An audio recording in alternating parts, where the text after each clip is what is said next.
একটা দীর্ঘ বিরতির পরে আজকে আপনাদের সামনে আসছি। আমরা এর মধ্যে একটা নির্বাচন হয়ে গেছে। নির্বাচনের সময়ে আমরা আপনাদের সাথে নিয়মিতভাবে যোগাযোগ রেখেছি, ব্রিফ করেছি। পরবর্তীতে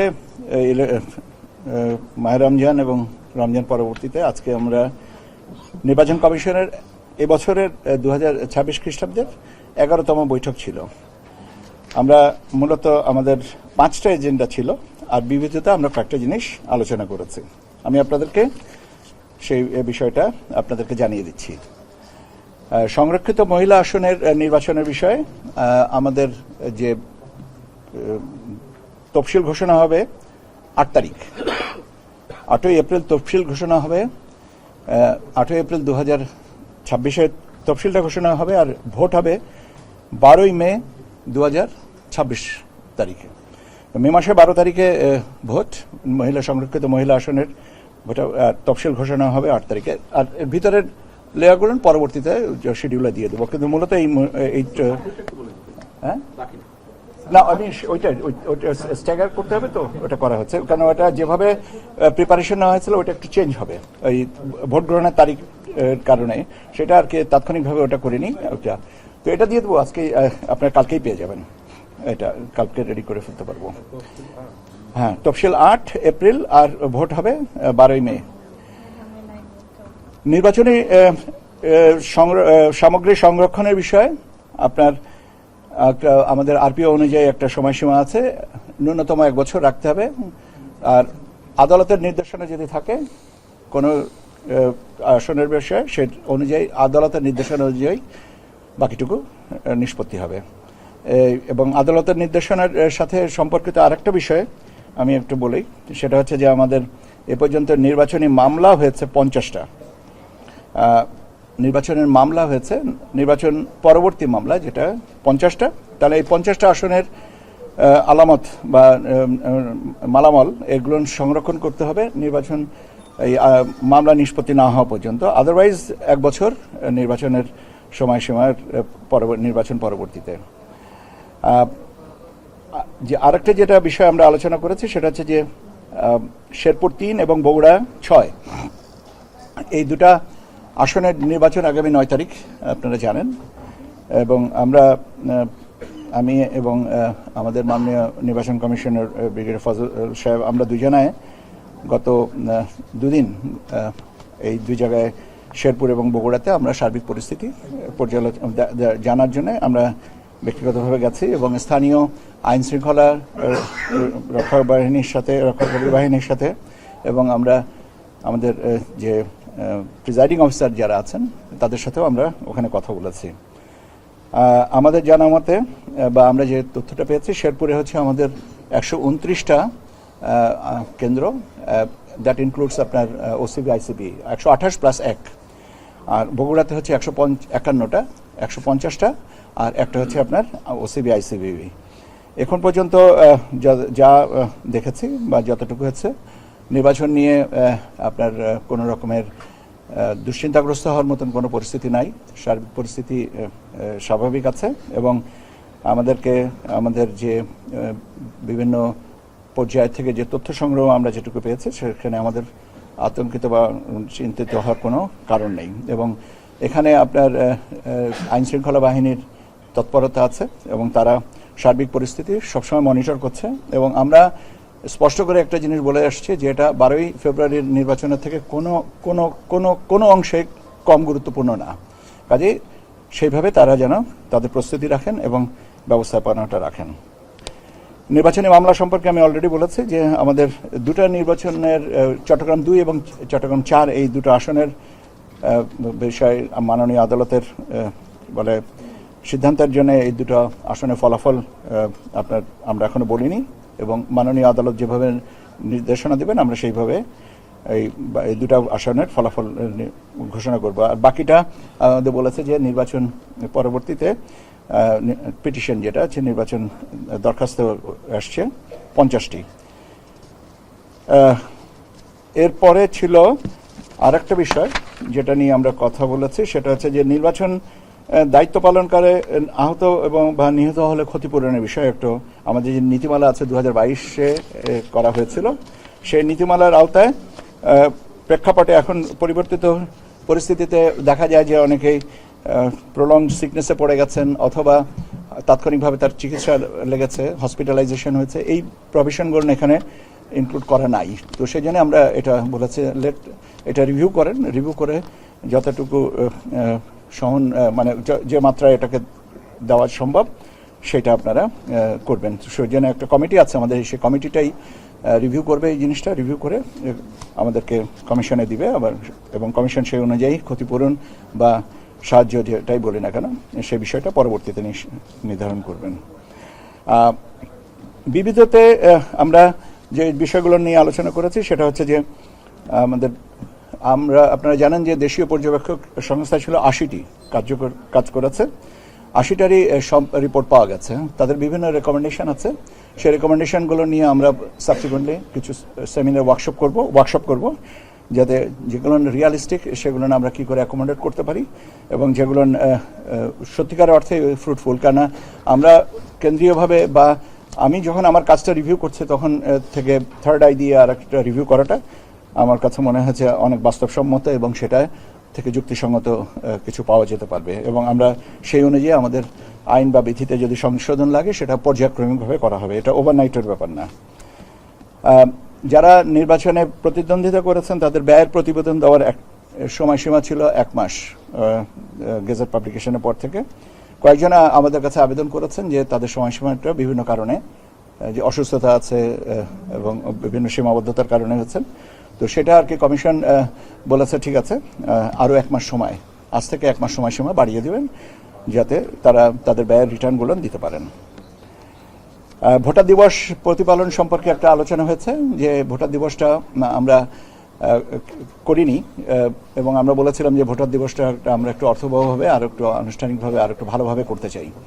সেটা আমরা বলেছি যে এখন পরিস্থিতিতে আপনারা আমাদের একটা কমিটি করে দেওয়া হচ্ছে আমাদের সম্মানিত অ্যাডিশনাল সেক্রেটারি সাহেবের নেতৃত্বে। সে কমিটি রেকমেন্ডেশন করবে যে কীভাবে আমরা এই জিনিসটাকে করতে পারি, তবে এবং ওই রেকমেন্ডেশনের পরে আমরা তারিখটা নির্ধারণ করব, কেননা বৈশ্বিক পরিস্থিতি এবং যেখানে অনেকগুলো বিষয় আছে সেখানে কতটুকু আমরা করব সেগুলো আর কি পরবর্তীতে, কিন্তু ওই প্রতিবেদনটা দরকার, কারণ এখানে আমরা যারা বিভিন্ন সময় ভালোভাবে দায়িত্ব পালন করেছেন তাদেরকে আমরা রেকগনাইজ করতে চাই।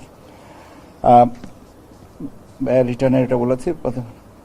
আর একটা বিষয় নিয়ে আলোচনা হয়েছে, আমরা ইভিএম লোকাল গভর্নমেন্ট ইলেকশনে ইভিএম ব্যবহার করা হবে কিনা, কমিশনের নীতিগত সিদ্ধান্ত না। এই হচ্ছে আজকের আমাদের আলোচনার বিষয়গুলো, আপনাদের মোটামুটিভাবে আমি জানিয়ে দিয়েছি। আপনাদের যদি কোনো প্রশ্ন থাকে বলেন।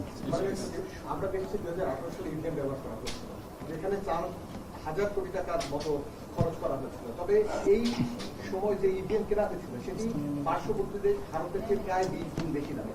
এখানে কোনো আর্থিক অনিয়ম হয়েছে কিনা সে বিষয়টি আপনারা খতিয়ে দেখবেন কিনা, আর বিভিন্ন সময় ইভিএম নিয়ে যেই প্রশ্ন উঠেছিল যেমন ইভিএম এ কারচুপি করা যায় সেটি কি আপনারা কোনো তদন্ত করে দেখেছেন? প্রথম কথা হচ্ছে যে ইভিএম নিয়ে আমি ব্যবহারের ব্যাপারে আমি বলেছি যে জাতীয় নির্বাচনে এটা ব্যবহার হয়নি এবং স্থানীয় সরকার আসনে নিয়ে আমাদের এখনো পর্যন্ত নীতিগত সিদ্ধান্ত না।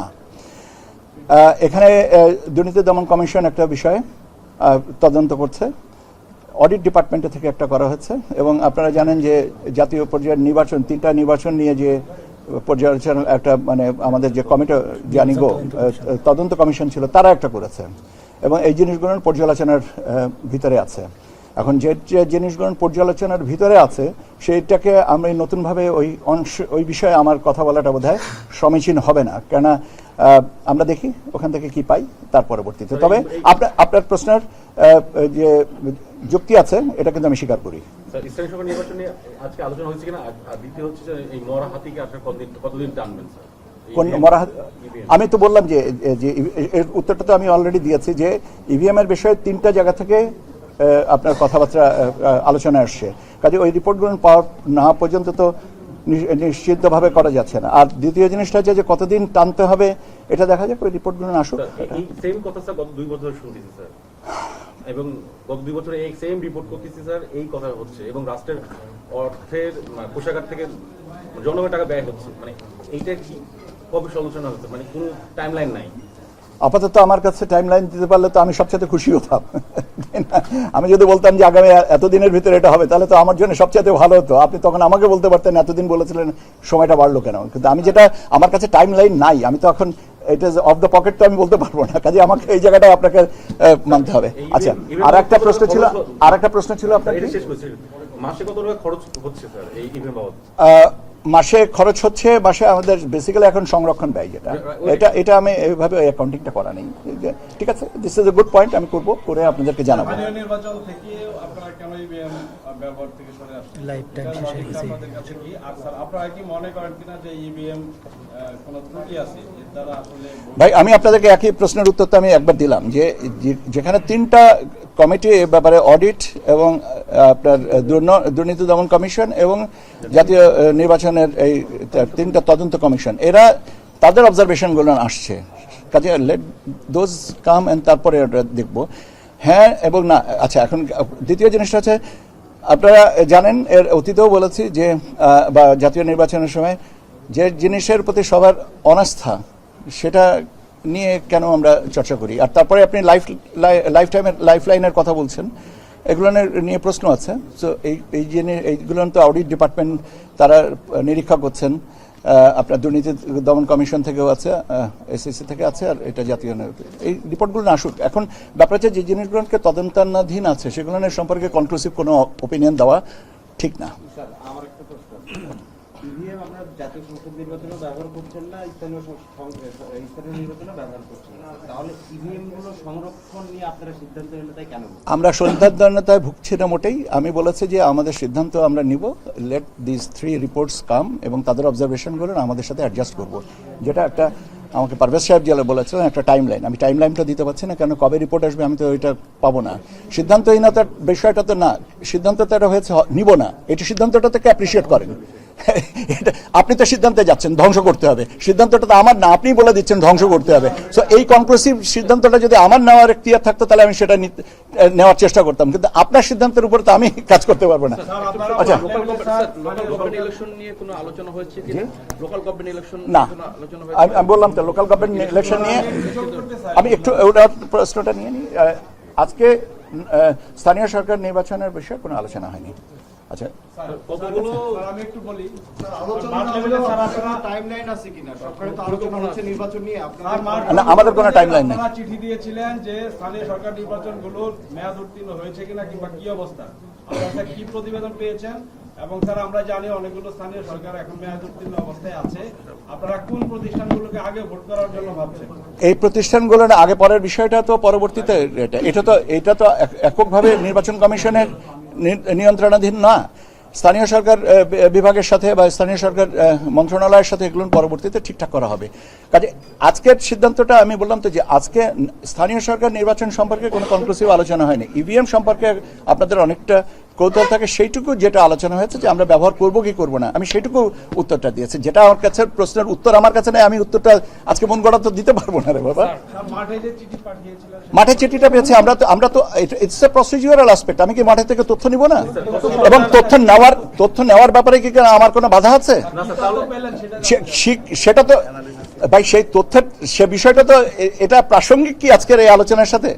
অবশ্যই না। স্যার, কতজন প্রতিদ্বন্দ্বী প্রার্থী নির্বাচনী ব্যয় জমা দিয়েছে এবং কতজন সময়সীমা বাড়ানোর আবেদন করেছে? আর যদি স্টিপুলেটেড টাইমের মধ্যে তারা জমা না দিয়ে থাকে, ইলেকশন কমিশনের শাস্তির ব্যবস্থা আছে, আপনারা কি করছেন? আমরা তো বললাম যে সময়সীমা বাড়িয়েছি, এখন সময়টা অতিক্রান্ত হওয়ার পরে সিদ্ধান্তটা হবে যে আমরা কি করব। আপনাদেরকে ধন্যবাদ। আর কি সংরক্ষিত ভোটার তালিকা, চূড়ান্ত ভোটার তালিকা প্রকাশের বোধহয় একটা বাধ্যবাধকতা আছে 30 কার্যদিবস। সেই 30 কার্যদিবস তো বোধহয় গতকালকেই শেষ হলো। তো চূড়ান্ত ভোটার তালিকা আমরা রেডি করেছি তো। তারা জোটগতভাবে নির্বাচন করতে ও আচ্ছা, জোটগতভাবে নির্বাচন করতেছেন। আমি প্লিজ 6 জন ইন্ডিপেন্ডেন্ট ক্যান্ডিডেট আছেন যারা একজোট করেছেন। বিএনপির সাথে 3 রাজনৈতিক দলের, আমি দলগুলোর নাম, আচ্ছা, একটা আছে যে জুনায়েদ শাকির সাহেব, নূর সাহেব এবং আন্দালিব পার্থ সাহেব, এই 3 জনা বিএনপির সাথে। আর জামাতের সাথে আছেন আপনার এনসিপি, আর খেলাফত আন্দোলন একজন, খেলাফত মজলিস, আর আপনার আপনার কি বলে বাংলাদেশ খেলাফত এনার স্বতন্ত্র ওনারা বলেছেন কোনো জোটে যাবেন না, আর রুমিন ফারহানা ম্যাডাম উনি বলেছেন উনি জোটে যাবেন না। এটা ইসলামী আন্দোলন, আমি ওইটার নামটা আমার ঠিক লেখা আছে, ইসলামী আন্দোলন কোনো জোটে যায়। হ্যাঁ, হিসাবটা করা হয়েছে এখন। এবার আমারকে তো আমাদের হিসাব মতে কাগজটা থাকলে 36টা নাকি 36। আচ্ছা, বিএনপি জোট হচ্ছে 36টা, 13টা হচ্ছে বোধহয় জামাতের এটা, আর একটা স্বতন্ত্র একটা এটা। আচ্ছা, আপনাদের অনেক ধন্যবাদ।